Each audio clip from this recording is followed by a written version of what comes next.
دوستو، قیامت کی ایک ایسی نشانی جو 2024 میں فلسطین میں پوری ہو چکی ہے، جس کے بارے میں 1400 سال پہلے ہمارے نبی صلی اللہ علیہ وسلم نے بتایا تھا، اور وہ بڑی نشانی آج فلسطین میں ظاہر ہو چکی ہے، اور اس نشانی کو آج ہم اپنی آنکھوں سے پورا ہوتے ہوئے دیکھ رہے ہیں، جس کو دیکھ کر یہی لگ رہا ہے کہ قیامت بہت قریب آ چکی ہے۔ یہ جانکاری ہر مسلمان کو پتہ ہونا ضروری ہے۔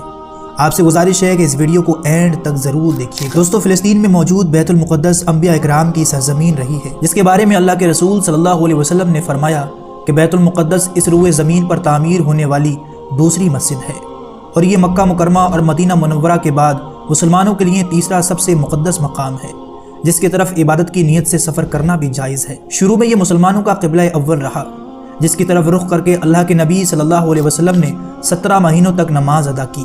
اس وقت تک یہ اہل ایمان کا قبلہ تھا۔ اس سے صاف ہوتا ہے دوستو کہ بیت المقدس سے اللہ کے نبی صلی اللہ علیہ وسلم کو بے انتہا محبت رہی، لیکن ساتھ ہی اس کے بارے میں یہ بھی کہا جاتا ہے کہ یہ وہی مقدس مقام ہے جہاں سے قیامت کی بڑی نشانیوں کا آغاز ہوگا، جس میں قرب قیامت کی ایک نشانی بیت المقدس پر یہودیوں کا قبضہ ہونا ہے۔ لیکن اللہ کے نبی نے آج سے 1400 سال پہلے بیت المقدس کے بارے میں جو قیامت کی نشانی بیان فرمائی تھی، وہ آج اس دور میں تقریباً پوری ہو چکی ہے، جس کے بعد دجال کا ظہور ہو جائے گا۔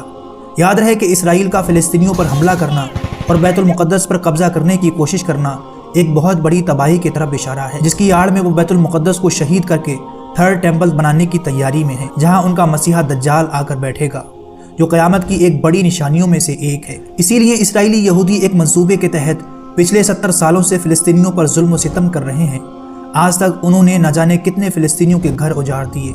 اب تک یہودی فلسطینیوں کی 28% زمین پر قبضہ کر چکے ہیں۔ اب فلسطین کا 12% حصہ ہی ایسا بچا ہے جو آزاد ہے، باقی کے حصے کو اسرائیلی ہلکے ہلکے اپنے حصے میں شامل کر چکے ہیں، اور ایسا ہی چلتا رہا تو ایک دن اسرائیل پورے فلسطین پر قبضہ کر لے گا۔ اور افسوس ہے کہ دنیا میں 2 ارب سے زیادہ مسلمان ہیں، 57 مسلم کنٹریز ہیں، لیکن کوئی بھی مسلم ممالک فلسطین کا ساتھ دینے کے لیے تیار نہیں، جبکہ امریکہ، فرانس بلکہ پوری دنیا کا کفر اسرائیل کا ساتھ کھل کر دے رہا ہے۔ لیکن مسلمان اتنا طاقتور ہونے کے باوجود کمزور کیوں ہے؟ یہ سب قیامت کی اس بڑی نشانی کی طرف اشارہ ہے جو اس سن میں فلسطین میں پوری ہو چکی ہے۔ اللہ کے نبی صلی اللہ علیہ وسلم نے ان حالات کے بارے میں 1400 سال پہلے بتایا تھا، اور وہ پیشن گوئی کی تھی جو آج پوری ہو گئی۔ سنن ابو داؤد کی ایک حدیث ہے، آپ صلی اللہ علیہ وسلم نے فرمایا کہ وہ وقت قریب آ رہا ہے اور جلد آ جائے گا کہ جب سارا کفر متحد ہو جائے گا اور سارے کفر کی طاقت اکٹھی ہو جائے گی، اور ان قریب ہے کہ وہ تم پر ایسے ٹوٹ پڑیں گے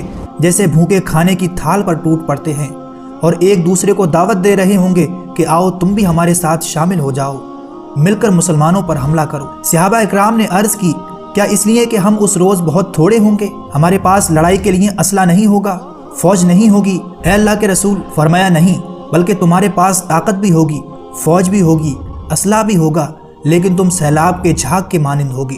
یہی وجہ ہے کہ دوستو آج تمام اسلامی ملک ایک جھاگ کے مانند بن گئے ہیں۔ ہمارے پاس فوجیں بھی ہیں، ہتھیار بھی ہیں، تعداد میں بھی ہم بہت زیادہ ہیں، لیکن اس کے باوجود بھی ہم ایک پلیٹ کی طرح بھوکے کفار کے سامنے پڑے ہیں۔ اللہ کے رسول نے آگے فرمایا، اللہ تعالیٰ تمہارے دشمن کے سینوں سے تمہارا خوف نکال دے گا، تمہارے دشمن کے سینوں سے تمہارا خوف نکال دے گا۔ آج ہم امریکہ سے ڈر رہے ہیں، برطانیہ سے ڈر رہے ہیں، اس لیے کہ کہیں ہماری معیشت تباہ نہ ہو جائے، کہیں ہمارا کاروبار ختم نہ ہو جائیں۔ یا رسول اللہ، اس وقت مسلمانوں کی ایسی حالات کیوں ہوں گے؟